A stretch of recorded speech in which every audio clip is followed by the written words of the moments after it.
নমস্কার, সকল ভক্ত বন্ধুদের সাদর আহ্বান জানাই বেদান্ত দর্শন ফেসবুক পেজে। বেদান্ত দর্শন ফেসবুক পেজে আজকে আমরা বাবা দুলালের প্রসঙ্গ শুনব।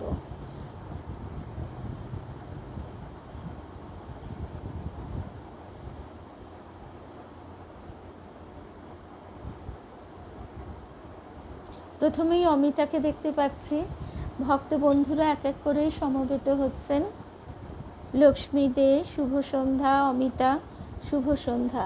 আজকে আমরা যে বাবা দুলালের প্রসঙ্গ শুনব, এই প্রসঙ্গটি আমরা শুনছি বেদান্ত দর্শন ফেসবুক পেজ থেকে। প্রাচীন ভারতের সাধক ও সাধিকা এই শিরোনামে, কিন্তু সেই অর্থে কিন্তু বাবা দুলালের কথা অতটা প্রাচীন নয়। আজকে ঠিক কিভাবে শুরু করব বুঝতে পারছি না, কারণ আমি যেখানে থাকি নিউ গড়িয়া, এখান থেকে রাজপুর চণ্ডীবাড়ি খুব কাছে। আর রূপা, শুভ সন্ধ্যা। কল্যাণীদি, নিবেদিতা, শুভ সন্ধ্যা। সঙ্গীতা, শুভ সন্ধ্যা। সকল ভক্ত বন্ধুদের শুভ সন্ধ্যা জানাই। আর ঠাকুর মায়ের শ্রীচরণে সাষ্টাঙ্গ প্রণাম নিবেদন করে, শ্রী গুরুকে স্মরণ করে, বাবা দুলালকে স্মরণ করে, মা বিপত্তারিণী চণ্ডীকে সাষ্টাঙ্গ প্রণাম নিবেদন করে আমরা শুরু করব আজকের অনুধ্যান। এবং এই অনুধ্যান পর্বটি দীর্ঘই হবে। শিখা, শুভ সন্ধ্যার। ঋদ্ধি, মৌসুমী, ছন্দা, শুভ্রা, সোমা, শুভ সন্ধ্যা।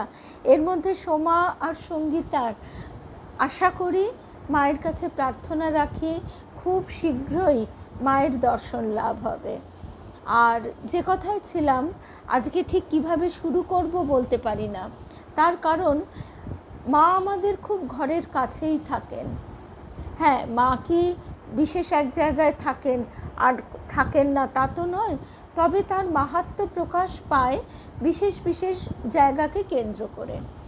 একটু নিজের কথা বলতেই হবে, মানে আমার অতীতের কথা।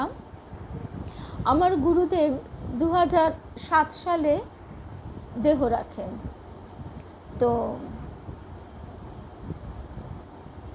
আমার গুরুদেব চলে যাবার পর, মানে তার এই প্রকট লীলা যখন শেষ হয়ে গেল, তাকে আমরা আর স্থূল দেহে পেতাম না।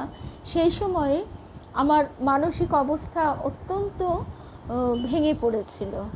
এমনকি যে আমার এতদিনের চাওয়া সন্তান, যাকে দেখে আমি ঠাকুরের কথা, মায়ের কথা, গুরুর কথাও ভুলে ভুলে যেতাম, সেই সন্তানের মুখের দিকে তাকিয়েও কিন্তু আমার মন এতটুকু ভালো লাগতো না। খালি মনে হতো আমার এই জীবনটা বুঝি শেষ হয়ে গেল, গুরু ছাড়া আমার কোনো অস্তিত্ব নেই। এইভাবে খুব মানসিক একটা যন্ত্রণার মধ্যে 3 মাস কেটেছিল। তারপরে শ্রী গুরুদেবী তিনি কৃপা করে সেই অবস্থা থেকে আমাকে রক্ষা করেন এবং আবার সাধারণ জীবনে ফিরে আসতে পারি। আর আশ্চর্যের বিষয়, তারপর থেকে শোক কখনো স্পর্শ করেনি। তিনি বীত শোক করে দিয়েছেন। আচ্ছা, এরপর যে কথায় আসবো সেটা হচ্ছে, পুত্র তখন স্কুলে পড়ছে গার্ডেন হাইতে। এবার তাকে বাসে তুলে দিয়ে অনেকটা সময় পাওয়া যেত, আধ ঘন্টা 45 মিনিট মতো একা একা হাঁটতাম। তারপর বাড়ি এসে হাজব্যান্ড অফিস যাবে সেই ব্যাপার। তো ওই হাঁটতে হাঁটতে মনের ভেতরটা হু হু করে উঠতো যে আমাদের এখানে কোনো মন্দির নেই। এর আগে যখন ঢাকুরিয়ায় থাকতাম, তখন ঢাকুরিয়াতে কালীবাড়ি, যেটি অনেকে জানেন আবার অনেকে জানেন না, বাবু বাগানে, ওখানে যে কালীবাড়িটি অনেক প্রাচীন, ওই কালীবাড়িতে আমার দাদু দিদিমা পর্যন্ত আসতেন। তো বিকেলবেলা, সন্ধেবেলা অনেক সময় ঢাকুরিয়ায় যখন থাকতাম ওই কালীবাড়িতে চলে যেতাম। তা এখানে ওই রকম একা একা হাঁটতে হাঁটতে এটাই বারে বারে মনে হতো যে আমার পক্ষে তো বেলুড় মঠে বা আরও অন্য, মানে মায়ের বাড়ি, যদিও গড়িয়া থেকে মায়ের বাড়ির বাস ছাড়তো, নির্নিমেষে আকুল হয়ে সেই সাদা বাসগুলোর দিকেই তাকিয়ে থাকতাম। কিন্তু ওই একা একা যাব সে সাহস কোনো দিন হতো না। তা ওইভাবে হাঁটতে হাঁটতে খালি মায়ের মানে ভাবতাম যে এখানে কি কোনো মন্দির নেই, এই রকম ভাবতে ভাবতে তারপরে একদিন আমার যে হেল্প করতে আসে মালতী আমাকে বলল যে বৌদি এখানে সবাই যাবে রাজপুরে বিপত্তারিণী চণ্ডী বাড়িতে, এই রকমই সময় এই বিপত্তারিণী চণ্ডীর ব্রত হয়, যাবে? আমি বললাম চলো তাহলে যাই। এই মনে করে ছেলে স্কুলে, হাজব্যান্ড অফিসে, ওই সময় একটা বিরাট দীর্ঘ সময় একদম আমার নিজের একার। সেই সময়ে আমি আর মালতী গেলাম। এই সকালবেলা 10:30 নাগাদ বেরিয়েছি, কিন্তু অটো করে গিয়ে মেন রাস্তা থেকে দেখছি বিরাট লাইন, এবং সেই লাইন যে কতক্ষণে পৌঁছবে সেটাও বোঝা যাচ্ছে না। কিন্তু ওই মাকে আকুল হয়ে ডাকতে ডাকতে বলছি যে মা তোমার কাছে এলাম, তোমার দর্শন না পেয়ে কি ফিরে যেতে হবে? কারণ একেই তো ডায়াবেটিস রয়েছে, তার উপর এই রকম জুলাই মাসের একটা তীব্র গরম, চাপা গরম, সমস্ত কিছু মিলিয়ে তারপর যদি বেশি দেরি হয়, ছেলে স্কুল থেকে ফিরে আসবে, বাস তো নামিয়ে দেবে, তারপর সে কোথায় যাবে? সমস্ত কিছু চিন্তা করে অত্যন্ত উদ্বিগ্ন হয়ে যখন মালতীকে বলছি যে মালতী এখানে কি কোনো টিকিট কেটে দর্শনের ব্যবস্থা আছে? তাহলে তাই করি। মালতী বলল যে দেখতে পারো তুমি, কিন্তু সম্ভবত নেই। তার যেখানে কর্মকর্তারা ছিলেন সেখানে গিয়ে যখন জিজ্ঞাসা করলাম, কি অদ্ভুত, তাদের কি মনে হলো, তারা বললেন আপনি ঢুকে যান। অথচ তখন আজ থেকে অনেকটা বছর আগে 2008 সাল, তখন আমার বয়সটা আরও কম, অনেক বয়স্ক মহিলা রয়েছেন, বৃদ্ধা রয়েছেন, সেখানে আমাকে যে এইভাবে তারা ঢোকার পথ করে দেবেন সেটা আমি ভাবতে পারি না। তখন একবার প্রথমেই মায়ের স্পর্শ পেলাম, মা যেন আমাকে আকর্ষণ করে নিয়ে এলেন। এবার ওখানে পুজো দেবার সিস্টেম হচ্ছে, ওখানে কোনো মন্ত্রতন্ত্র নেই, সেটা আমরা পরে বাবা দুলালের প্রসঙ্গ শুনতে শুনতে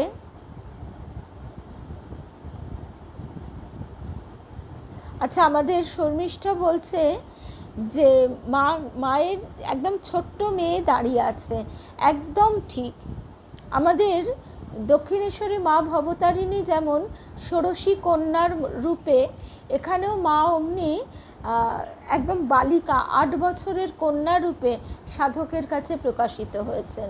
এবং ষোড়শী কন্যা রূপে মা ভবতারিণী প্রকাশিতা, আমার ছেলে তখন স্কুলে পড়ে, সেও আমাকে অবাক হয়ে বলেছিল, মাকে কিরম বাচ্চা মেয়েদের মতন দেখতে না? তার মানে কি মায়ের রূপ এতটাই জীবন্ত যে একটা স্কুলে পড়া ছেলের চোখেও সেটা ধরা পড়ে।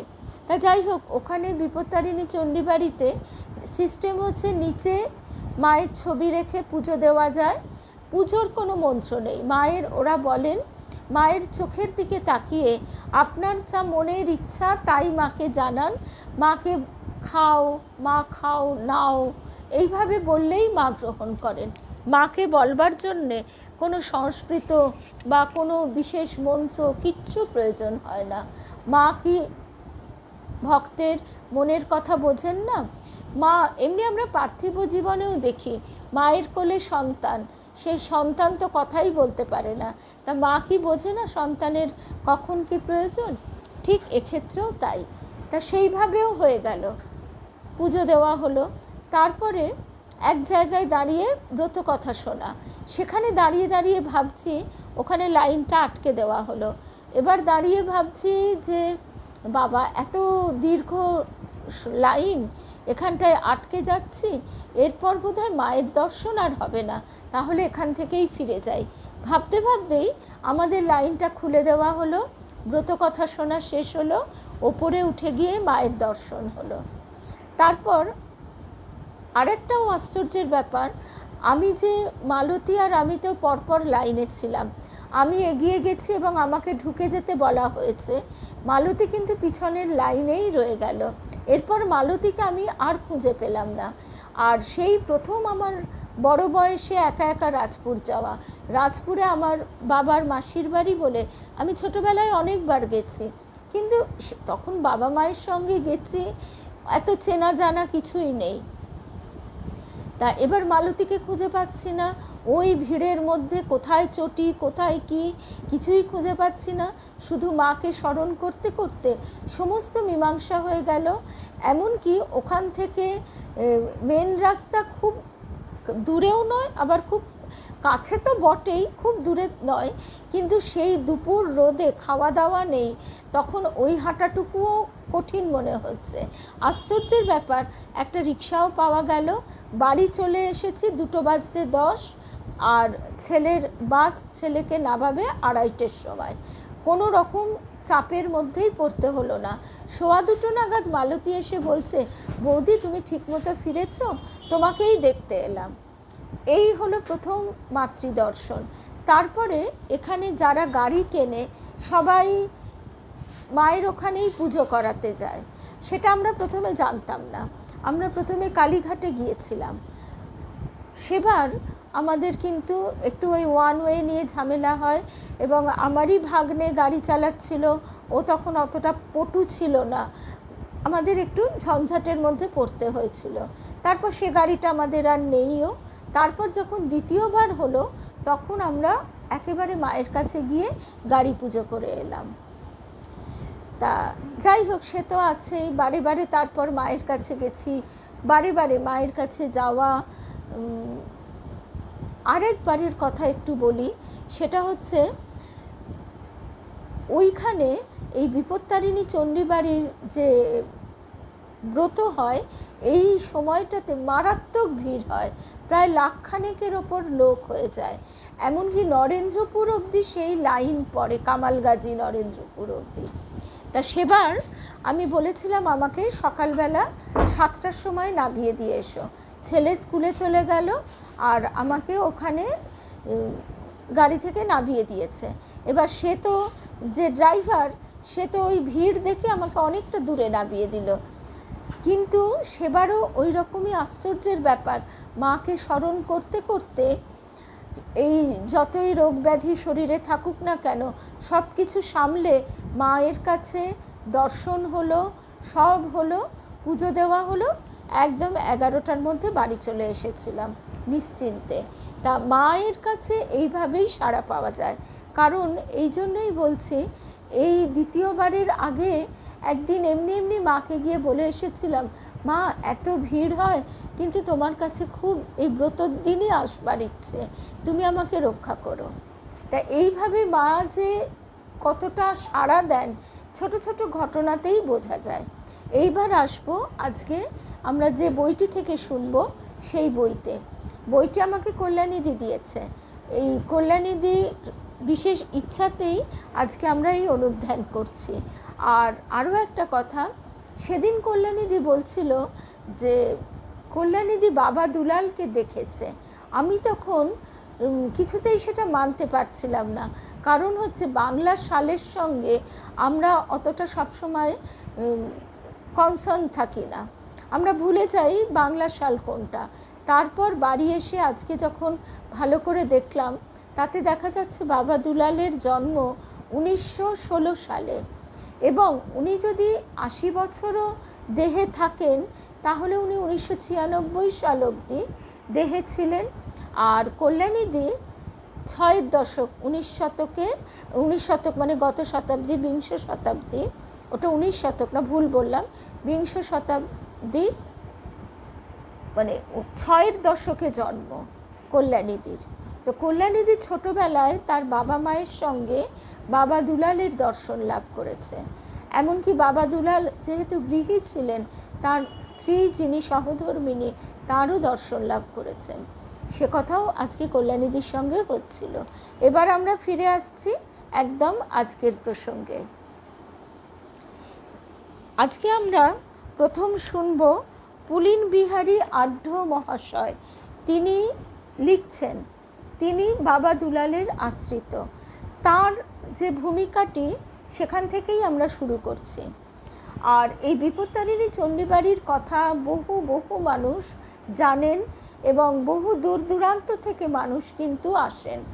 আর আজকে রাজপুর, নরেন্দ্রপুর যেরকম মানে শহর হয়ে উঠেছে, তখন কিন্তু তা ছিল না। এমনকি আমরা পরম পূজনীয় নিশীথ মহারাজজির নরেন্দ্রপুরে তার যে ছোটোবেলা, তার স্কুল লাইফের কথা আমরা ফেসবুকে পড়েছিলাম, তখন আমরা শুনেছি যে নরেন্দ্রপুর ক্যাম্পাসের ভেতর রীতিমতো শেয়ালের আনাগোনা ছিল। আর এই যে রাজপুরে বাবা দুলালের প্রতিষ্ঠিত মা বিপত্তারিণী চণ্ডী, তার কাছেই শ্মশান। শ্মশানে মা পূজিতা হন বছরের একটা নির্দিষ্ট সময়। আর এমনিতে মায়ের কাছে কোনো নিয়ম নেই, সে কথাও এই বাবা দুলাল তিনি সাধনকালে মায়ের কাছে আদেশ পেয়েছিলেন যে মা এবং সন্তানের যে সম্পর্ক, সেই সম্পর্কটাই এখানে প্রধান। মায়ের কাছে আসতে গেলে সন্তানকে সূচি অসুচি নানাবিধ চিন্তা ভাবনা করে কি আসতে হয়, তা নয়। এমনকি মা তো শ্মশানে বিরাজিতা, তাই অনেকেই শবদাহ করার পর যখন মানসিকভাবে ভেঙে পড়েন, বিপর্যস্ত হয়ে পড়েন প্রিয়জন হারানোর শোকে, তখনও সেই অবস্থায়ও মায়ের কাছে সোজাসুজি ছুটে আসা যায়। এখানে কোনো নিয়ম, বাধা, নিষেধ কিচ্ছু নেই। এমনকি ব্রাহ্মণ ছাড়া পুজো করতে পারবে না ইত্যাদি ইত্যাদি কোনো রকমই নিয়ম নেই। শুভ সন্ধ্যা রূপা, কাকলি, শিখা, সকল ভক্ত বন্ধুদের শুভ সন্ধ্যা জানাই। আচ্ছা, এবারে পুলিন বিহারী আঢ্য মহাশয় লিখছেন, আমার ক্ষুদ্র জীবনে এই কর্ম মহৎ ও কল্পনাতীত। ইংরেজি 70 সাল, মঙ্গলবার, বাসন্তী পূজার অষ্টমী তিথি, বাবা দুলালের তথা শ্রী শ্রী গুরুদেবের পূত জীবন কথা লিপিবদ্ধ করবার জন্য মন ব্রতী হলো। শুভ সন্ধ্যা আলো। আলো, আজকে মায়ের যে গানটি পাঠিয়েছ, অনেক অনেক অনেক ভালোবাসা যেন। আর এই বিপত্তারিণী চণ্ডীবাড়ি যে প্রসঙ্গ, সেই মাতৃ প্রসঙ্গই আমরা শুনছি। এবং এখানে মা যেন শ্রী শ্রী মায়েরই এক রূপ আমরা দেখতে পাই। মা এখানে মাই, মা এখানে কোনো দেবী বা কিছু নন, দূরের কোনো সম্পর্ক নয়। মায়ের সঙ্গে সন্তানের যে ঘনিষ্ঠ নিবিড় সম্পর্ক, এখানেও সেইটি বারবার বাবা দুলাল বলছেন। কোনো তন্ত্রমন্ত্রের দূরত্ব নেই। পুলিন বিহারী বাবু বলছেন যে তার অপার কৃপা যে আমার মতো একটু সাউন্ডটা কমিও, আমার মতো এক নগণ্যের হাতে সেই দায়িত্ব তিনি অর্পণ করলেন। সেই জন্য নিজেকে কৃপাধন্য মনে করি। পাঠক পাঠিকার পক্ষে আমার মতো একজন সাধারণ ব্যক্তির পরিচয় জানবার কথা নয়। শুভ সন্ধ্যা সঞ্চিতা, স্বাতী, রিয়া, রুদ্রাণী, মৌসুমী, আলো, শুভ সন্ধ্যা। খুব অল্প কথায় সেই পরিচয় পর্ব শেষ করে নিই। বলছেন এই বইয়ের লেখক পুলিন বিহারী আঢ্য মহাশয়। সাহিত্যিক বা কবি আখ্যা কোনোদিনই ছিল না। লেখার মধ্যে দোষ ত্রুটি চোখে পড়া অসম্ভব নয়। এরকম কিছু একটা সাহিত্যিক বা কবি আখ্যা লাভ হোক, এমন কোনো কল্পনাও ছিল না। তবুও যত সামান্য হোক না কেন, এরকম কিছু কাজ জীবনে ঘটল। প্রকৃতপক্ষে এটি বাবা দুলালের কৃপাভিন্ন, অলৌকিক ক্রিয়াভিন্ন, অন্য কিছুই নয়। ব্যবহারিক জীবনে সামান্য পরীক্ষকের কাজ করে থাকি, সামান্য হিসাব পরীক্ষক, মানে যারা অ্যাকাউন্টেন্ট আর কি। 20 বছরের কিঞ্চিত অধিক কাল যাবৎ এই কাজ করে আসছি।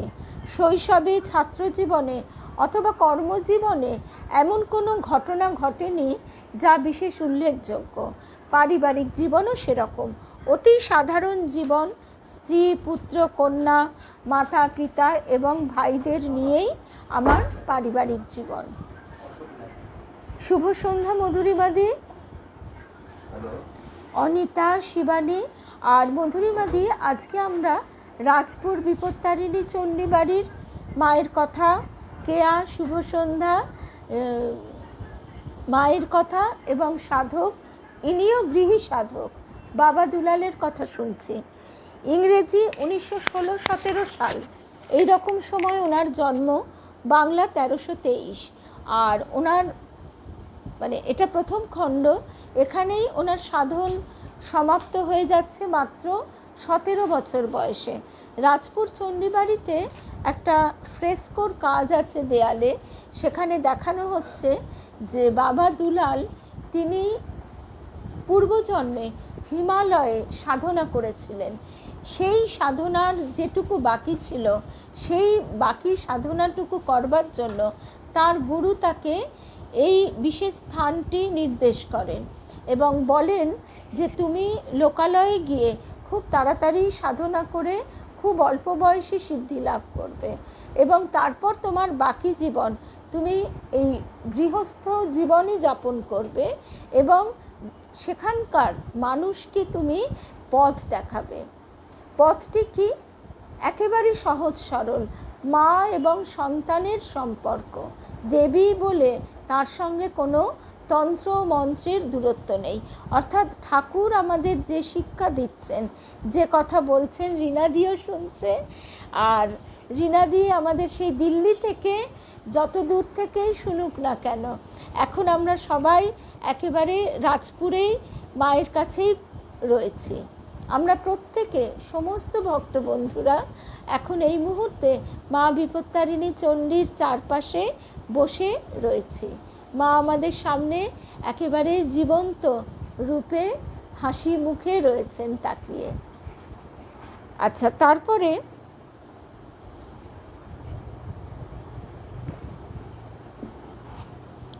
আবার আমরা ফিরে আসি 1969 সাল। বাল্য সহপাঠী শ্রী ভবানী প্রসাদ মুখোপাধ্যায় মহাশয় আমার কর্মক্ষেত্র 11 নম্বর ওল্ড পোস্ট অফিস স্ট্রিটের বাড়িতে ঢুকলেন। কথায় কথায় তিনি রাজপুরের বিপত্তারিণী চণ্ডী মায়ের কথা বললেন। আরও আভাস দিলেন যে নানা রকম পারিবারিক অশান্তির হাত থেকে নিষ্কৃতি পাবার জন্য তিনি সেখানে নিয়মিত যান। এই সব কথা আলোচনা করতে করতে সন্ধ্যা পেরিয়ে গেল। হঠাৎ মনে কতগুলো ছবি ভেসে উঠল। বলছেন পুলিন বিহারী আঢ্য মহাশয়। ওই দৃশ্যাবলীর বিবরণ বন্ধুকে জানালাম। বন্ধু বললেন যে তুমি যে কথা বলছো তা তো শ্রী শ্রী বিপত্তারিণী চণ্ডীবাড়িরই মতো। তুমি যেমন বলছো তার সঙ্গে তো অনেক সাদৃশ্য রয়েছে। কিছুদিন পর নিছক কৌতূহলের বশেই বন্ধু শ্রী মুখোপাধ্যায় এবং সেখানকার দীক্ষিত সন্তান শ্রী যদুপতি চট্টোপাধ্যায়কে নিয়ে সেখানে গেলাম। বাবা দুলালের সাক্ষাৎ দর্শন লাভ জীবনে ঘটল। তাহলে কল্যাণীদির যে ছোট বয়সে বাবা দুলালের দর্শন হয়েছে, এ বিষয়ে আমরা সম্পূর্ণ ও সিদ্ধার্থ সবাই চুপটি করে শুনছে। অনিতা একদম এখানে মাকে স্পর্শ করা যায়, একদম ঠিক মায়ের চরণ স্পর্শ করা যায়। আর সেদিনকে কল্যাণীদি বলছিল যে জীবনের তো অনেক ঘটনাবলী থাকে, অনেক ঘাত প্রতিঘাত থাকে, অনেক পরিবর্তন থাকে। সেই জন্য অনেক সময় আমরা ছোটবেলার কথাগুলো যেন হারিয়ে ফেলি। কিন্তু কল্যাণীদি বলছে আজকে এই 60 বছর বয়সে এসে আমার যেন হঠাৎ হঠাৎ মনে পড়ে যায় আমি আমার বাবা মায়ের সঙ্গে, মামার সঙ্গে সেই বাবা দুলালের কাছে গিয়ে বসতাম, ভাগবত পাঠ হতো, শুনতাম। তা এখানেও আমরা তাই দেখছি যে 1969 সালে তিনি বাবা দুলালের দর্শন লাভ করছেন, এই পুলিন বিহারী আঢ্য মহাশয়। পুলিন বিহারী আঢ্য বলছেন বাবা দুলালের সাক্ষাৎ দর্শন লাভ জীবনে ঘটল। প্রথম দর্শনে প্রথম কথা তার মুখে শুনলাম। কি অদ্ভুত কথাটা! যা গুরুজনদের সামনে করা যায় না তা না করাই উচিত।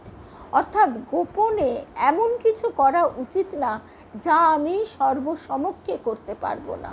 ঠাকুরেরই কথা, মন মুখ এক করে আমি মুখে সাধুতার কথা বলি আর মনে মনে আমার অন্য চিন্তা, তাহলে কিন্তু পরম অন্যায়।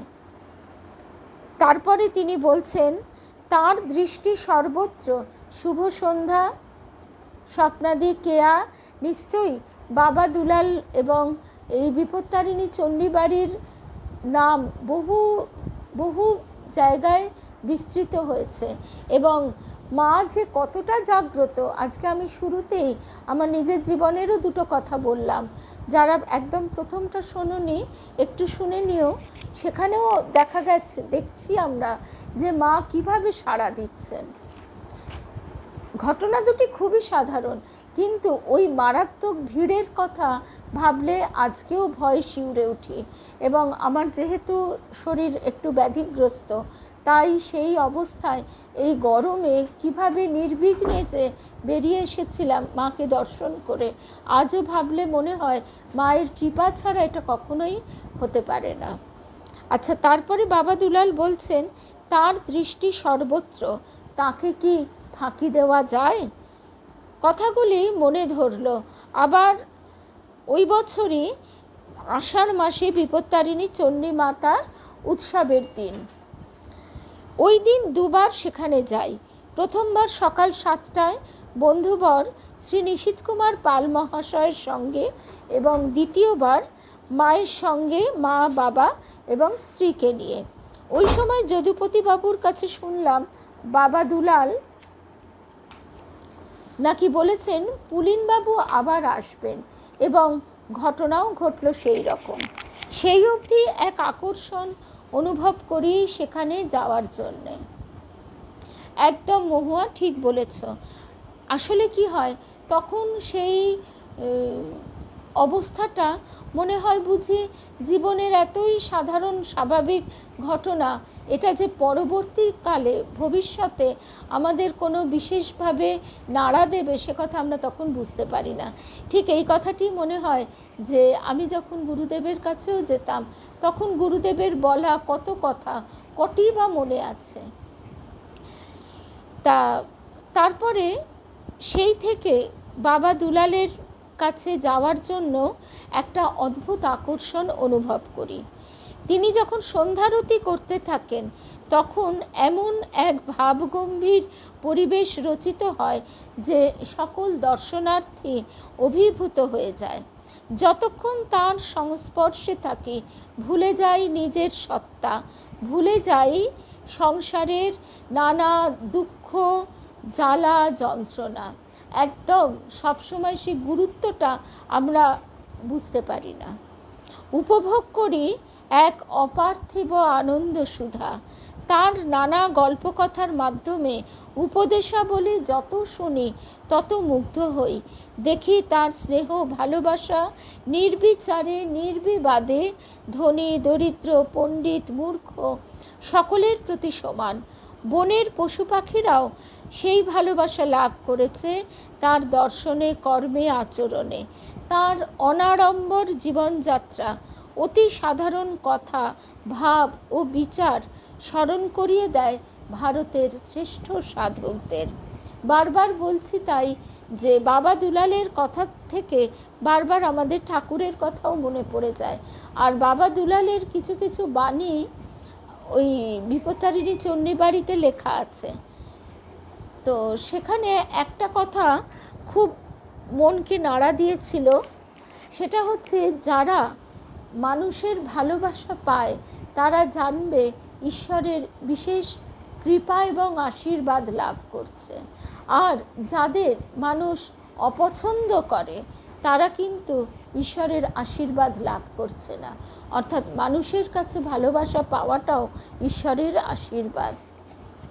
একদম সময় না হলে কি আর হয়? আচ্ছা, তারপরে এবার আমরা চলে আসছি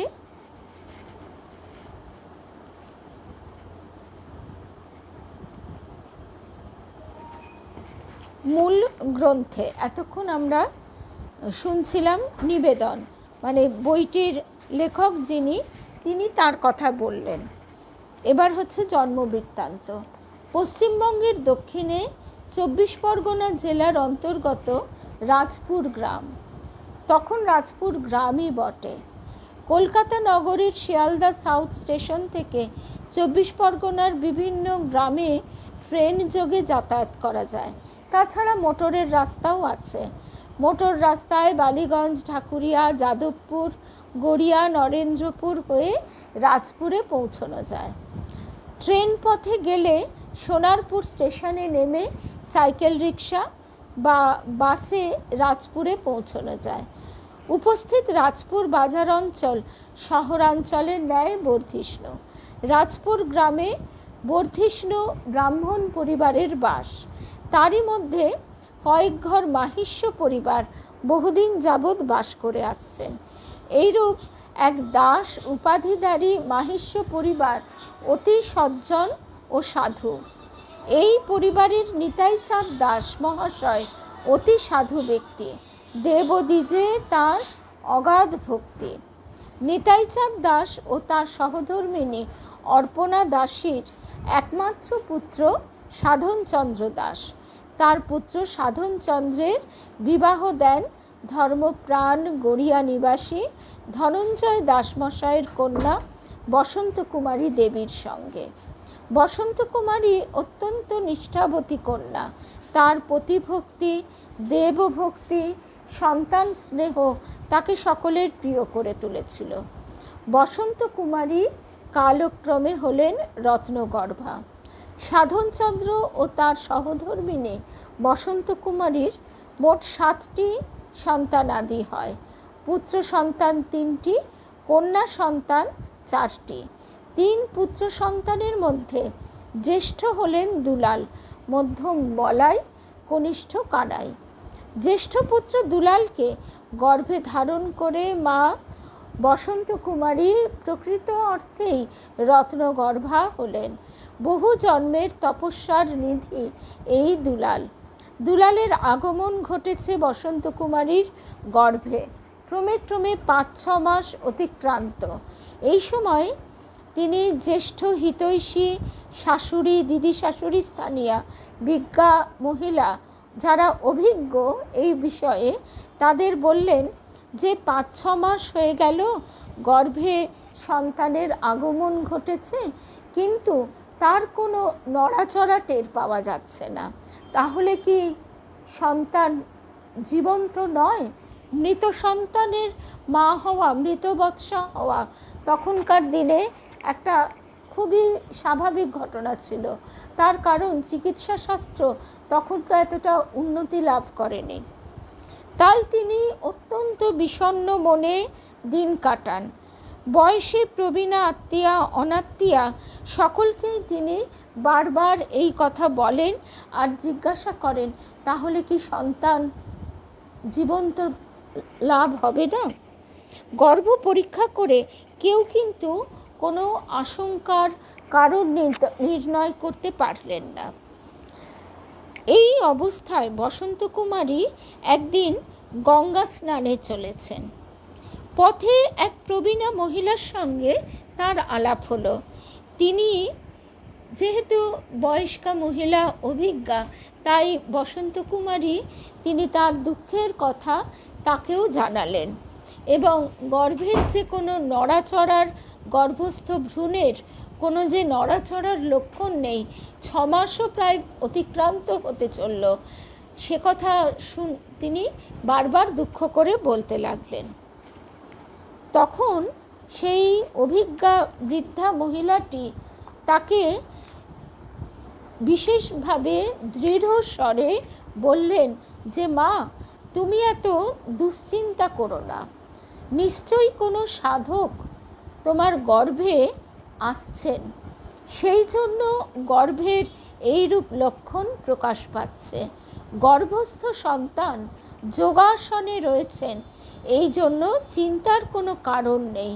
অতীব সুলক্ষণ, গর্ভে যেন কোনোরূপ আঘাত না লাগে সেটি তুমি লক্ষ্য রেখো। দেখো, যোগাসীন যোগী শ্রেষ্ঠের ধ্যান যোগের কোনো রকম ব্যাঘাত যেন না হয়। অর্পিতা, আজকে আমরা রাজপুর বিপত্তারিণী চণ্ডীবাড়ি সাধক যিনি মাকে লাভ করে প্রতিষ্ঠা করেছেন সেই বাবা দুলালের কথা শুনছি। তারপর সেই বৃদ্ধা তাকে বিশেষভাবে আশীর্বাদ করে বললেন যে পরে সব বুঝতে পারবে। এরপর তার সঙ্গে বসন্ত কুমারীর আর কোনো দিনই দেখা হয়নি, কারণ গঙ্গা তো এখান থেকে কাছে নয়, রাজপুর থেকে গঙ্গায় যাওয়া মানে অনেকটা পথ অতিক্রম করতে হচ্ছে। তারপর সেই পূর্ণ কাল এলো, পিতা সাধনচন্দ্রের বহু সাধনার ফল মা বসন্ত কুমারী 1323 সালের কার্তিক সংক্রান্তি বুধবার ভোর 6টায় প্রসব করলেন এক উজ্জ্বল জ্যোতিষ্ক সদ্যজাত শিশুপুত্র। অবতীর্ণ হলেন ধরায়, নবজলধর শ্যাম স্পর্শ করলেন বাংলার মাটি। বৈষ্ণবগণ, রাজপুর অঞ্চলটি এমনিতেই অনেক সাধু বৈষ্ণবের বাসস্থান। হঠাৎই সন্তান ভূমিষ্ঠ হবার পর একদল কীর্তনিয়া বৈষ্ণবগণ প্রভাতী বন্দনা গীত গাইতে গাইতে বাবা দুলালকে দর্শনে চলে এলেন। বাড়ির মধ্যে প্রবেশ করে তারা গাইতে লাগলেন, নন্দদুলাল এলো নন্দদুলাল, ব্রজের গোপাল এলো ব্রজের রাখাল। ধাত্রীমা বলে উঠলেন, এই স্থানে এই নবজাত পুত্র ভূমিষ্ঠ হবার সঙ্গে সঙ্গে বৈষ্ণবরা গৃহে এসে এইভাবে নন্দদুলাল এলো বলে গান গাইছেন, এ তো ভারী আশ্চর্য কথা। এদের তো জানবার কথা নয়, কিন্তু কার ইঙ্গিতে এরকম ঘটল? নিশ্চয়ই এই পুত্র কোনো অসাধারণ হবে। বোধ হচ্ছে ব্রজের নন্দদুলাল আজ তোমাদের গৃহ ধন্য করতে এসেছেন। এ জাতক নন্দদুলালের কৃপা প্রাপ্ত, জাতকের নাম রাখা হোক দুলাল। পুত্র ভূমিষ্ঠের খবর এরপর ছড়িয়ে পড়লে পাড়া প্রতিবেশী আত্মীয় স্বজন সকলে নবজাত শিশুর দর্শনের জন্য এলেন এবং সকলে ধাত্রীমায়ের সঙ্গে একমত হয়ে বললেন, নিশ্চয়ই পুত্রের নাম থাক দুলাল বা নন্দদুলাল। মা বসন্ত কুমারী ছিলেন কালো, কিন্তু কালোর যে এত রূপমাধুরী, মা বসন্ত কুমারী হলেন তার জ্বলন্ত দৃষ্টান্ত। অত্যন্ত সুন্দর গঠন, তার থেকেও সুন্দর তার মুখখানি। শিক্ষা দীক্ষায়, আচার আচরণে মা বসন্ত কুমারী ছিলেন যেন একেবারে মা যশোদা। একবার তার সংস্পর্শে এলে তাকে ভালো না বেশি কেউ থাকতে পারে না। তার দৃষ্টি ছিল সকলের উপর সমান। পিতা সাধনচন্দ্র ছিলেন শুভ্র, ফর্সা, সমুজ্জ্বল, পুরুষোচিত অবয়ব, সাধারণ উচ্চতা থেকে কিঞ্চিত অধিক, প্রায় 6 ফুট, বলিষ্ঠ গড়ন, মিষ্টভাষী। একটি যষ্টি অর্থাৎ লাঠি নিয়ে দাঁড়ালে অনায়াসে 50 জনের প্রতিরোধ করা তার পক্ষে কিছুই অসাধ্য ছিল না। পিতা ছিলেন নানাবিধ অস্ত্রবিদ্যায় পারদর্শী, আর তারই সঙ্গে সকল প্রকার বংশীবাদ্যে এবং অভিনয়ে নিপুণ। রাজপুর গ্রামে তাই তার সুনাম ছিল এবং সকলেই তাকে চিনত এবং ভালোবাসত। তার কোনো রকম যদিও লেখাপড়া মানে স্কুল কলেজের লেখাপড়া ছিল না, কিন্তু বিচার বুদ্ধি বিবেচনা সকলের কাছে প্রশংসা লাভ করত। বালক থেকে বৃদ্ধ পর্যন্ত সকলের প্রতি ছিলেন তিনি সমদর্শী। সকলের প্রতি তার ভালোবাসা ছিল এবং মেলামেশা করবার একটা অদ্ভুত ক্ষমতা ছিল। শিক্ষিত অশিক্ষিত যেই তার কাছে আসত সকলকেই তিনি সাহায্যের হাত বাড়িয়ে দিতেন। সকলের কাছে তিনি ছিলেন সাধনদা। সাধনদা না হলে যেন কারুরই চলে না, এবং মধুর নম্র স্বভাবের জন্য বয়স্করাও তাকে সাধন বলতে বিশেষ ভালোবাসত। তিনি সার্ভে অফ ইন্ডিয়া, বর্তমানে ন্যাশনাল ইনস্ট্রুমেন্ট ফ্যাক্টরিতে এক বিশেষ দক্ষ কর্মী ছিলেন। নিজের প্রচেষ্টায় কারিগরি বিদ্যায় পারদর্শিতা লাভ করে তিনি এক পদস্থ কর্মচারীর আসন লাভ করেছিলেন। সেই পদটির নাম ছিল ফোরম্যান। কারখানার সর্বোচ্চ কর্তা ছিলেন ইংরেজ ভদ্রলোক। তার সঙ্গে সাধনচন্দ্রের সম্পর্ক প্রভুভৃত্যের হবার কথা, কিন্তু সাধনচন্দ্রের গুণাবলীর জন্য ইংরেজ প্রভুর সঙ্গে তার সম্পর্ক ছিল বন্ধুর মতো। সাধনচন্দ্র নিরক্ষর হলেও তিনি ইংরেজ প্রভুকে বাংলা ভাষায় কথা বলার শিক্ষা দিতেন এবং তার কাছ থেকে তিনি ইংরেজি ভাষা বলাটিও রপ্ত করে নিয়েছিলেন। তার ইংরেজ প্রভু এবং তার পত্নী মেমসাহেব দুজনেই সাধনচন্দ্রের পল্লীগ্রামের বাড়িতে আসতেন এবং সারাদিন একসঙ্গে অতিবাহিত করতেন। এই হলো আমাদের বাবা দুলালের পরিবারের পরিচয়, তার পিতামাতার পরিচয় এবং রাজপুরে তাদের যে একটা আধিপত্য, মানে সকলের তাদের যে ভালোবাসত, সে কথা আমরা এখান থেকে জানলাম। পিতা পিতামহের মাতা মাতামহের সকলের নয়নের মণি শিশু দুলাল চন্দ্রকলার ন্যায় বর্ধিত হতে লাগলো দিনে দিনে। ক্রমে 5 বছর বয়স হলো। তাকে তখন পাঠানো হলো কাছেই ময়রাপাড়ার পাঠশালায়। হাতে ছোট্ট একটা মাদুরে জড়ানো পাত্তারি, মাটির দোয়াতে কাঠকয়লা ঘষা কালি আর কঞ্চির কলম।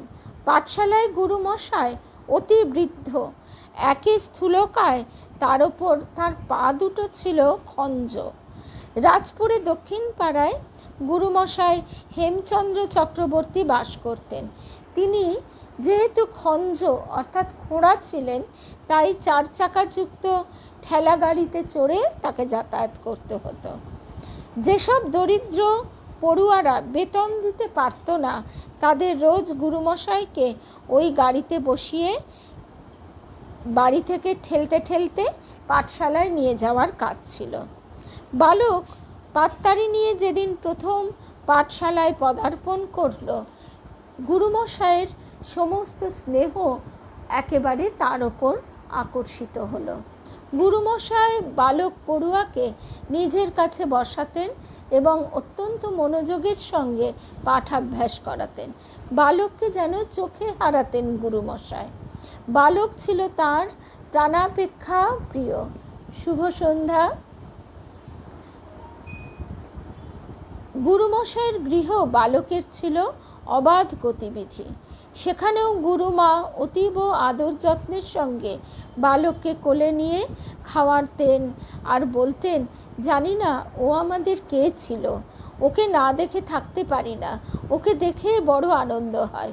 গুরুমশাইয়ের নিজের কোনো সন্তানাদি না থাকায় দুজনেই পিতা মাতা, মানে গুরুমশাই এবং তার স্ত্রী, তাকে পুত্রের মতন স্নেহ করতেন।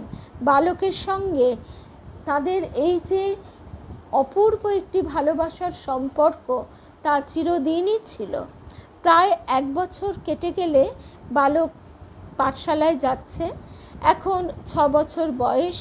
বালক সকলের প্রিয়, সদা হাস্যময়, মধুর বচনে, সুমিষ্ট আচরণে সকলের মন জয় করে নেয়। সেদিন শনিবার, মাঘ মাস, কৃষ্ণপক্ষ, প্রচণ্ড ঠান্ডা। আর সেই সময় যে এই রাজপুর অঞ্চলে কতটা ঠান্ডা বেশি পড়তে পারে তার ধারণা আজকে আমরা করতে পারি না, কারণ এসব অঞ্চল এখন শহরে পর্যবসিত হয়েছে। তখন কিন্তু ঘন জঙ্গল ছিল, কাছেই রাজপুর শ্মশান, ঘন জঙ্গলে আবৃত, বিরাট বড় বড় পুকুর, বাগান, ফলের গাছ, তারপরে বট, অশ্বত্থ, আশ্বাওড়ার গাছে একেবারে ঢাকা রয়েছে। আমিও ছোটোবেলায় বাবার সঙ্গে যখন রাজপুরে গেছি, তখনও রাজপুর কিন্তু গ্রাম। সেদিন গুরুমশাই পাঠশালার পড়ুয়াদের বললেন, আজ তোমাদের এখনই ছুটি হয়ে যাবে। দুলাল বললে, গুরুমশাই, আজ আমাদের কেন তাড়াতাড়ি ছুটি হয়ে যাবে? গুরুমশাই বললেন, আজ রাতে এই পাঠশালার চালাঘরে রক্ষাকালীর পূজা হবে। দুলাল বললে, রক্ষাকালী কি গুরুমশাই? গুরুমশাই বললেন, রক্ষাকালী হচ্ছেন জগন্মাতা। জগন্মাতার পূজা করলে কি হয়? বালক দুলালের জিজ্ঞাসা।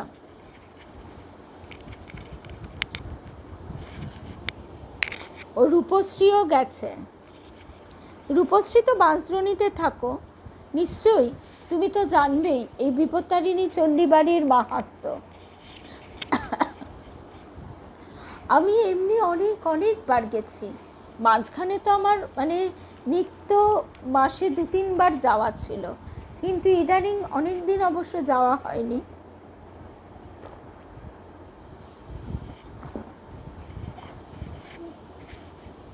তখন দুলাল যখন জিজ্ঞাসা করছে, জগন্মাতার পূজা করলে কি হয় গুরুমশাই?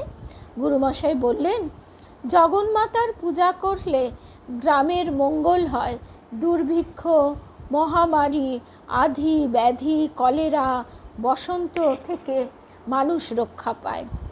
দুলাল বলছেন, যে জগন্মাতার পূজা করলে কলেরা, বসন্ত, মহামারী দূর হয়, সেই জগন্মাতা আমাদের পাঠশালায় আসবেন?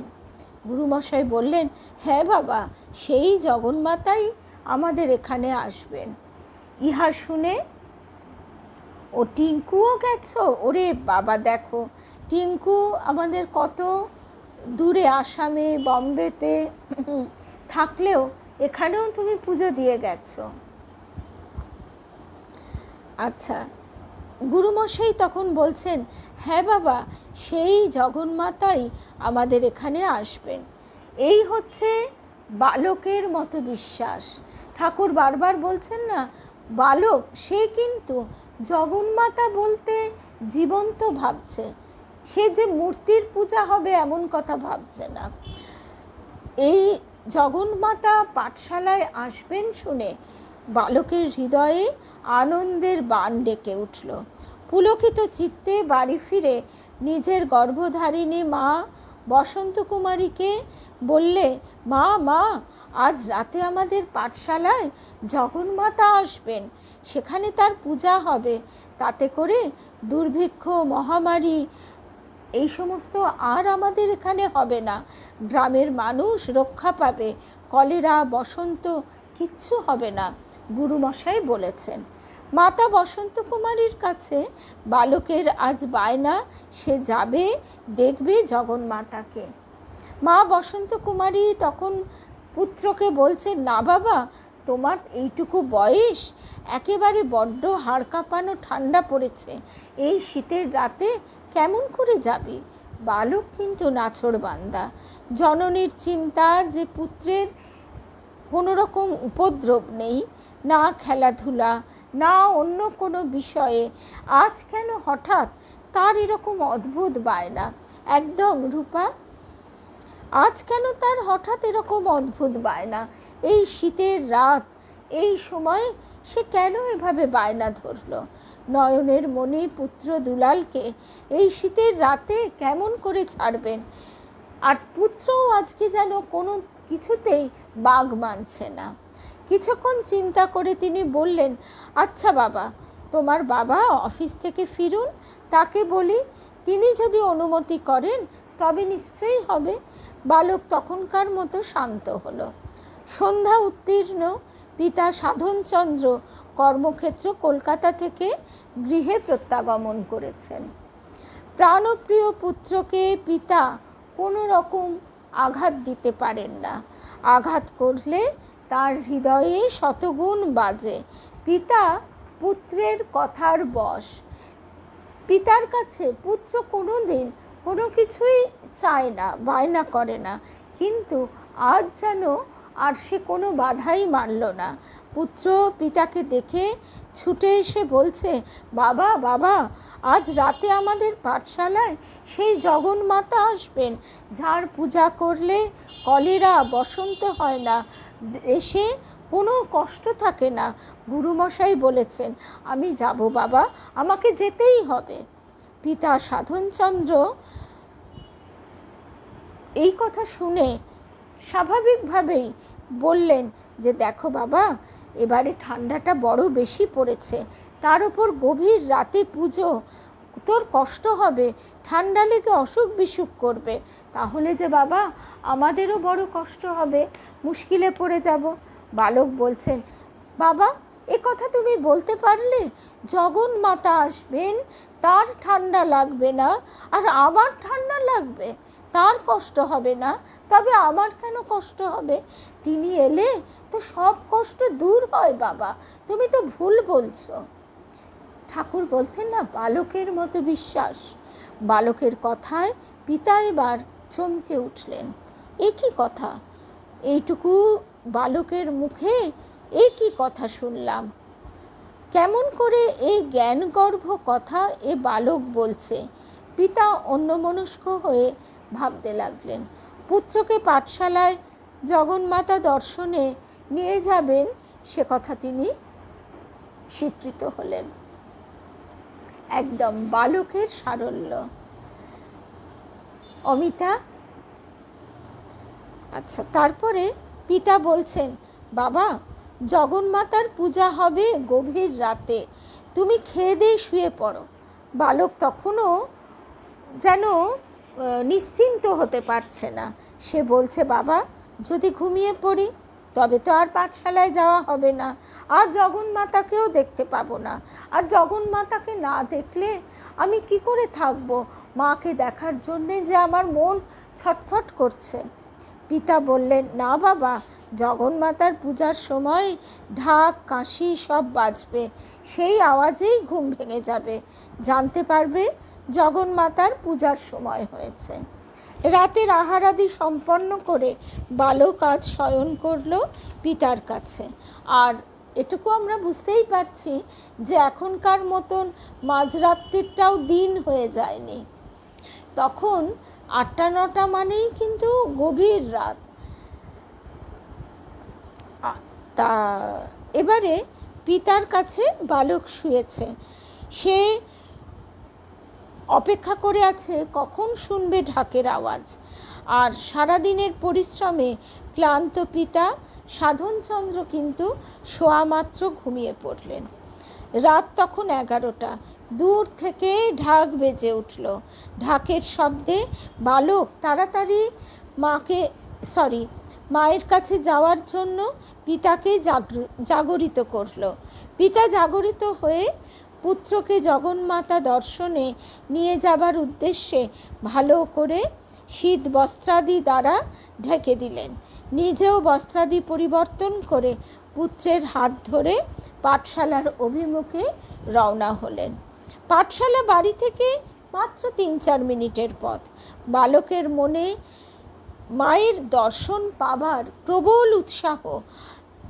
একমাত্র জগন্মাতাই জানেন যে কি আকর্ষণে তিনি এই সরল শিশুকে আজ টেনেছেন।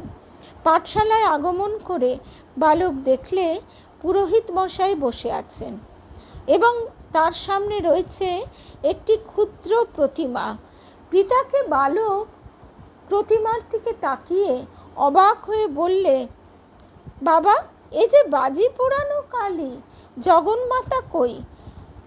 বালকের এই বাজি পোড়ানো কালী কথাটির অর্থ হলো, বালক কালী পূজার সময় প্রতি বছর বাবার কাছ থেকে অনেক রকম বাজি উপহার পেত, আর সমস্ত বন্ধুবান্ধবদের নিয়ে ওই কালী পূজা হতো যেখানে, সেখানে বাজি পুড়িয়ে সবাই আনন্দ করত। তাই সে বলছে, বাবা এ যে বাজি পোড়ানো কালী, জগন্মাতা কই? পিতা বললে, না বাবা, ইনিই জগন্মাতা। পুরোহিত মশাই তখন উচ্চৈঃস্বরে মন্ত্র পাঠ করে চলেছেন, শরণাগত দীনার্ত পরিত্রাণ পরায়ণে সর্বস্বার্থী হরির দেবী নারায়ণী নমস্তুতে। ব্রাহ্মণ শুভ্রাদে, ব্রাহ্মণ হাত জোড় করে কাতর স্বরে জগন্মাতাকে বলছেন, মা শরণাগতকে রক্ষা করো, গ্রামের মঙ্গল করো, মহামারী দূর করো। ব্রাহ্মণের কথাগুলি বালককে মুগ্ধ করল। তার প্রাণে প্রত্যেকটি কথা এসে বাজতে লাগলো। বালকের দৃষ্টি জগন্মাতার চোখের দিকে নিবদ্ধ। এই অবস্থায় বালক প্রতিমার সামনে বসে পড়ল। তার আর উঠবার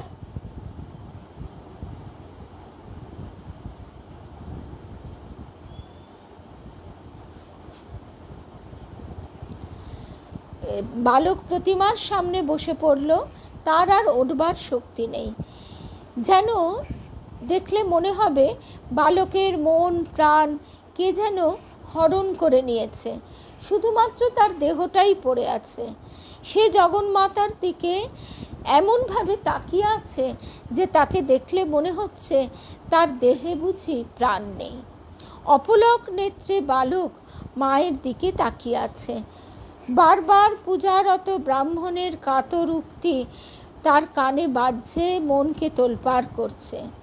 বালক দেখছে যে নিজের মাতৃভাষায় বাংলা কথায় ব্রাহ্মণের কাতর আরতি মা তো শুনছেন, তাহলে জগন্মাতাকে নিজের বাড়িতে নিয়ে এসে ওই রকম সহজ ভাষায় অতি অনায়াসে তা তো পুজো করা যায়, সকলকে শোনানো যায়। এ তো এক অদ্ভুত সুন্দর পদ্ধতি, অতি সহজ সরল রীতি। বালকও সংকল্প করল ঠিক এইভাবে সেও তার মনের সব কথা জগন্মাতাকে জানাবে এবং জনে জনে ডেকে ডেকে বলবে, তিনিও যেন সেইভাবে জগন্মাতাকে তার মনের দুঃখের কথা জানান। বালকের চোখে মুখে ফুটে উঠল এক অদ্ভুত স্বর্গীয় ভাব। পিতা বললেন, খোকা, জগন্মাতাকে দেখেছ? পুত্রের কোনো সাড়া নেই। পিতা দেখলেন পুত্র তার সমস্ত অন্তঃকরণ দিয়ে প্রতিমার দিকে তাকিয়ে আছে এক দৃষ্টে। বালকের দু চোখ বেয়ে ঝরে পড়ছে আনন্দাশ্রু, সমস্ত দেহ যেন স্থির। এর আগে পিতা কখনো পুত্রের এই রকম অবস্থা দেখেনি। বালক অচল অনড়। বাড়িতে ফিরিয়ে নিয়ে যাবার জন্য পিতা বালককে আকর্ষণ করল, কিন্তু বাহ্য জ্ঞান শূন্য। পুত্রকে যেন ঠেলা দিলে পুত্র কোনো রকমে নড়ে উঠল। তার নিজের কোনো সার নেই, হেঁটে চলে সে বাবার সঙ্গে বাড়ি ফিরবে। যাই হোক, কোনোভাবে বাড়িতে ফিরিয়ে নিয়ে আসা হলে পুত্র পিতার কাছে আবদার ধরলে যে তাকেও অনেক অনেক ভালোবাসে নিবেদিতা, তাকেও অমনি করে জগন্মাতাকে এনে দিতে হবে, নয়তো আজ রাত্রে সে কোনো মতেই ঘুমাবে না। পিতা তো অবাক যে পুত্র কোনো দিন একটা সামান্য বাতাসার জন্যেও বায়না করে না, সে আজ একই বায়না করছে। পিতা তাকে বারবার বোঝাতে লাগলো, বাবা এরকম বায়না করো না। আমাদের ঘরে কেউ কখনো কালী প্রতিমা এনেছে? আর কালী পূজা করা কি সহজ কথা? একেই তো আমরা ব্রাহ্মণ নই, কালী পূজা করার অধিকারই আমাদের নেই। আর কালী পূজা করা যে কোনো ব্রাহ্মণেরও শোভা পায় না, তার জন্য রীতিমতো শিক্ষার দরকার। ব্রাহ্মণ ছাড়া এ বিষয়ে কেউ অধিকারী নয়। বাবা তুমি বরঞ্চ একটা টাকা নাও, তখনকার সময়ে 1 টাকা কিন্তু অনেক। এই 1 টাকা নিয়ে তুমি বরং তোমার বন্ধুদের নিয়ে আনন্দ করো, বাতাসা খেও। তখনকার দিনে তো মিষ্টি টিষ্টি বলতে আর এত রকমের মিষ্টি নেই, ওই বাতাসা। আমাদের বলতে বলতে ওই নবগোপাল ঘোষের কথাও মনে পড়ে গেল। তিনিও সব পোঁচড়ে করে বাতাসা নিয়ে সব পাঠশালা ফেরত ছেলেদের বলতেন না, রামকৃষ্ণ বল বল জয় রামকৃষ্ণ, বাতাসা দেব। তা সেই বাতাসা খাওয়ার কথা হচ্ছে। পুত্র কি বুঝলো কে জানে, একটি রৌপ্য মুদ্রা পিতার কাছ থেকে সে পেল। তখন টাকা মানে কিন্তু রূপোর টাকা, কারণ ইংরেজ আমল। এরপর পিতা পুত্রের শীত বস্ত্রাদি খুলে তার কাছেই শুইয়ে দিল। পিতার কথা মতো পুত্র শয়ন করল বটে, কিন্তু তার চোখে নিদ্রার লেশ মাত্র নেই। মনে তার অনবরত এক চিন্তা, কিভাবে সে মাকে দেখতে পাবে। সারা রাত এইভাবে বিনিদ্র অবস্থায় মায়ের রূপদর্শন চিন্তায় কেটে গেল। ভোরের সময় বালক দেখছে তন্দ্রাভিভূত অবস্থায় সামনে দণ্ডায়মানা এক অপরূপ দর্শনা বালিকা তাকে দেখে মৃদু মৃদু হাসছে, কিন্তু কোনো কথা কইছে না। যেইমাত্র বালক কথা বলতে গেল, তার ঘুমের সেই তন্দ্রার ভাবটা কেটে গেল। পরের দিন সারাক্ষণ বালক একথা কাউকে বলল না, গভীর চিন্তামগ্ন, কিভাবে সে জগন্মাতার দর্শন পাবে, কিভাবে তার সেবা পূজা করবে, কিভাবে সে গ্রামের সমস্ত মানুষের দুঃখ কষ্ট দূর করবে মায়ের কৃপায়।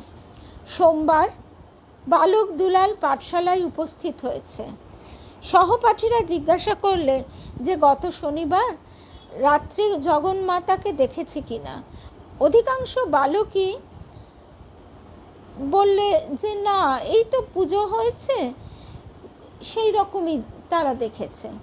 দুটি বালক তার মধ্যে বললে যে জগন্মাতা গাজীপুরে পটুয়াপাড়ায় পাওয়া যায়। বালক দুলাল সহপাঠীদের জনে জনে জিজ্ঞাসা করছে যে তারা কেউ জগন্মাতাকে দেখেছে কিনা।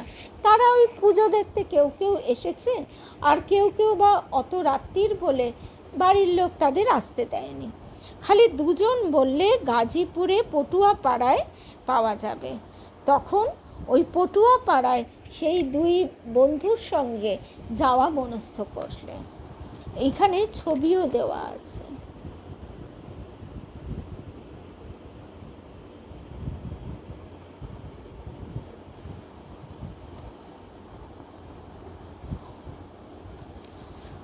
সাড়ে 3 মাইল পথ অতিক্রম করে পটুয়াপাড়া থেকে 10 বছরের বালক দুলাল মাকে এইভাবে মাথায় করে নিয়ে এসেছে। তারপর বিকেল 3টে পেরিয়ে গেছে। 3টি বালক গাজীপুরের পটুয়াপাড়ায় চলেছে। তারা দেখতে পেল এক পটুয়ার চালা গৃহের দাওয়ায় একটি ছোট্ট কালী প্রতিমা শুকোতে দেওয়া আছে। পশ্চিমের রোদ এসে পড়েছে। বালক সেখানে থামল। তাদের দেখে পটুয়া বলে উঠল, ওরে সরে যা, সরে যা, হাত দিস নে বাবা। দুলাল বললে, আমাকে ওই জগন্মাতা দেবে? পটুয়া বললে অবাক হয়ে, ও মা, তোরা কটা বাচ্চা ছেলে, কি বলিস? তোরা জানিস না ওই প্রতিমার অনেক দাম, 1 টাকার মতন। কাল বিলম্ব না করে বালক দুলাল পিতার কাছ থেকে প্রাপ্ত রৌপ্য মুদ্রাটি পটুয়াকে দিয়ে বলল, এই নাও 1 টাকা, আমাকে ওই জগন্মাতা দাও। বালকের এই আচরণে তো অবাক পটুয়া। অনেক অনেক ভালোবাসা গো। কিছুক্ষণ বালকের মুখের দিকে তাকিয়ে হাত বাড়িয়ে পটুয়া রূপোর টাকাটি নিল। নিয়ে ভালো করে দেখে মুদ্রাটি আবার ছুঁড়ে দিয়ে মুদ্রার শব্দ এবং ওই টোকা দিয়ে দিয়ে ভালো করে পরীক্ষা করলো। তারপর যখন বুঝলো যে টাকাটি একেবারেই ঠিকঠাক, তখন সে নিঃসন্দেহ হয়ে নিজের কোমরে মুদ্রাটি গুঁজে নিল। তারপর রং তুলি বার করে প্রতিমাটিকে যেটুকু বাকি ছিল সেইটুকু রং দিয়ে এঁকে দিলে। প্রতিমাটি উচ্চতায় 1 হাত, শিবের ওপর দণ্ডায়মানা, গলায় মুন্ডমালা, হাতে খড়গ, ঠিক যেমন বাজি পোড়ানো কালী মূর্তি। বালক দুলাল কালী ঠাকুরকে বাজি পোড়ানো কালী মূর্তি বলতো। এরপর বালকের হাতে প্রতিমাটি তুলে দিলেন আর 4টি তামার পয়সা ফেরত দিলেন।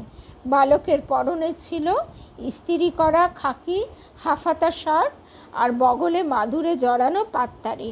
বাঁ হাতে কালীর দোয়াত, দক্ষিণ হাতের ওপর কালী প্রতিমা রেখে নিজের বুকে চেপে দুলাল অন্য 2 সহপাঠীর সঙ্গে ঘরে ফিরতে লাগলো। সূর্য ডুবতে বসেছে, অন্ধকার নেমে আসছে।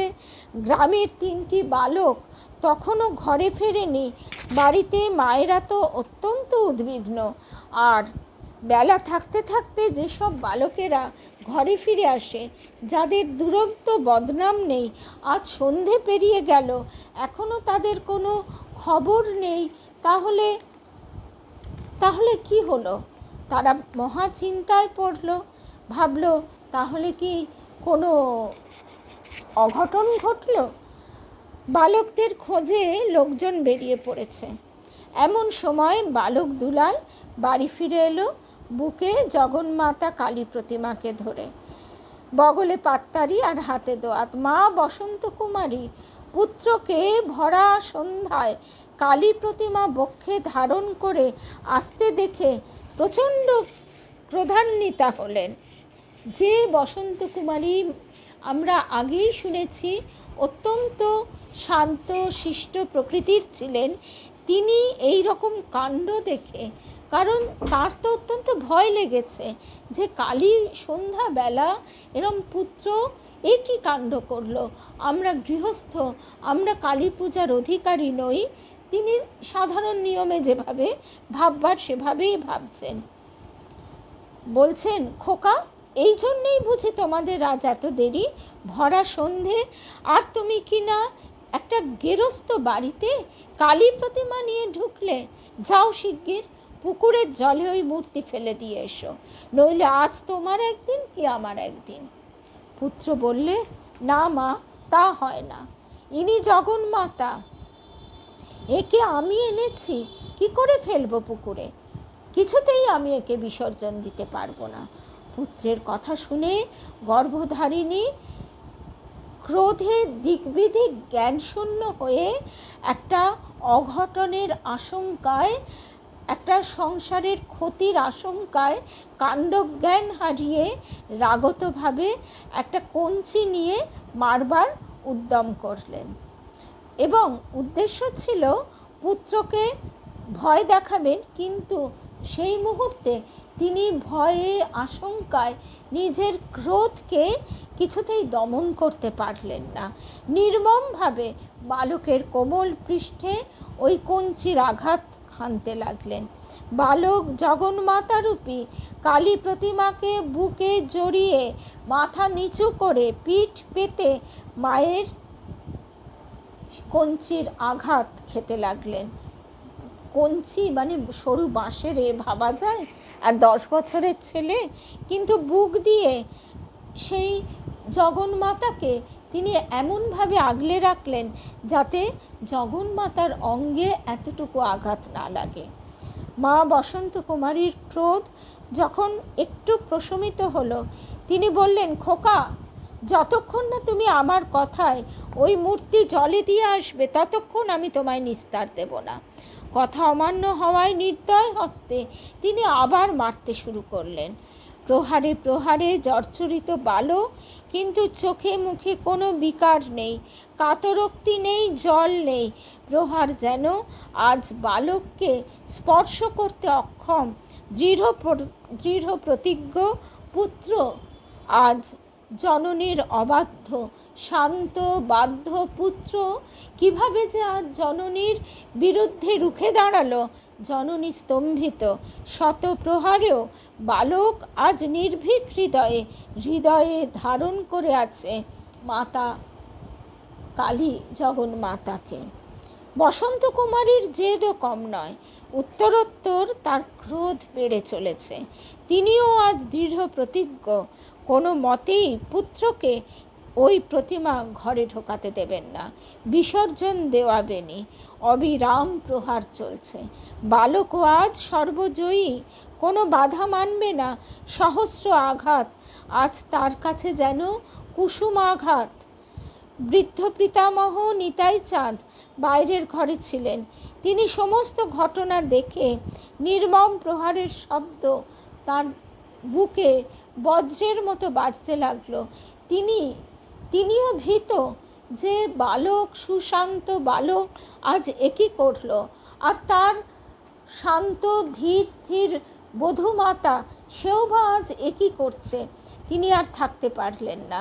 বিচলিত হয়ে পুত্রবধূর হাত থেকে কঞ্চিখানি কেড়ে নিয়ে ভেঙে ফেলে দূরে ছুঁড়ে দিলেন, আর বললেন, রাক্ষসী হয়েছিস তুই আজ, আর নাতির গায়ে কোনো দিন হাত দিবি না।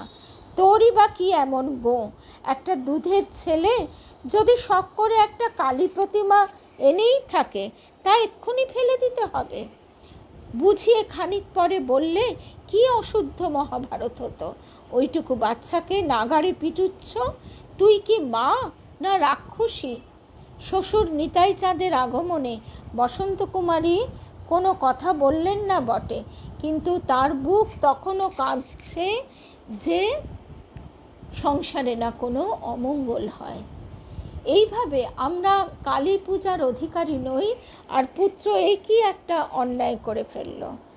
তিনি পুত্রকে বজ্র কঠিন কণ্ঠে বললেন, কাল এ ঠাকুর কিন্তু পুকুরে ফেলা চাই। ঠাকুর ব্রাহ্মণের ঘরেই পূজিত হয়, ব্রাহ্মণের ঘরে সাজে, আমাদের ঘরে নয়। এ তুই কি পাপ করলি, এ তুই কি অন্যায় করলি সংসারে?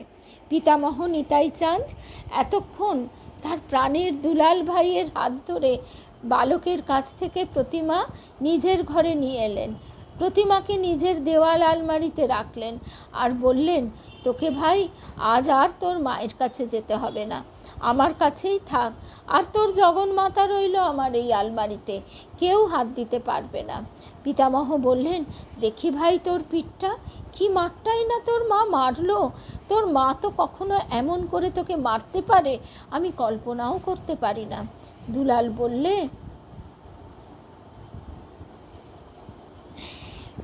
বললে, না দাদু, আমার কিছু লাগেনি, আজকে আমি তো মার দেওয়া জামা পরেছি, তাই খালি আওয়াজ হয়েছে, পিঠে কিন্তু কিছুই লাগেনি।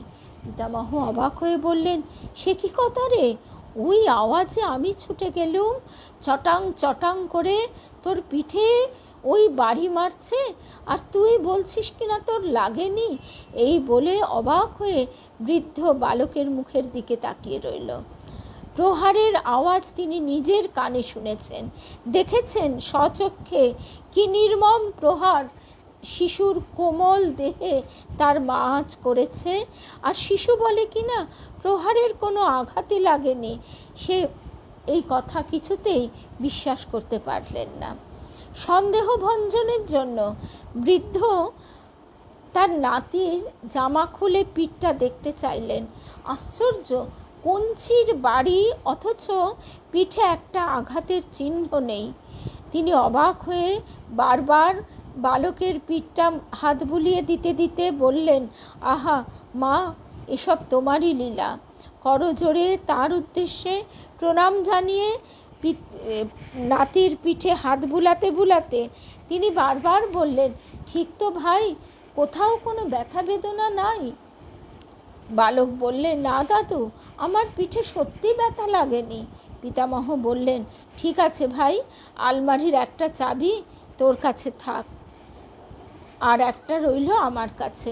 তোর যখন যেমন ইচ্ছে হবে তুই তোর জগন্মাতাকে সাজাবি, খাওয়াবি, পুজো করবি, কেমন? সেই দিন রাত্রে বালক পিতামহ নিতাই চাঁদের সঙ্গে আহার করল, তারই কাছে শয়ন করল। এই অবধি আজকে শোনা রইল। কেমন?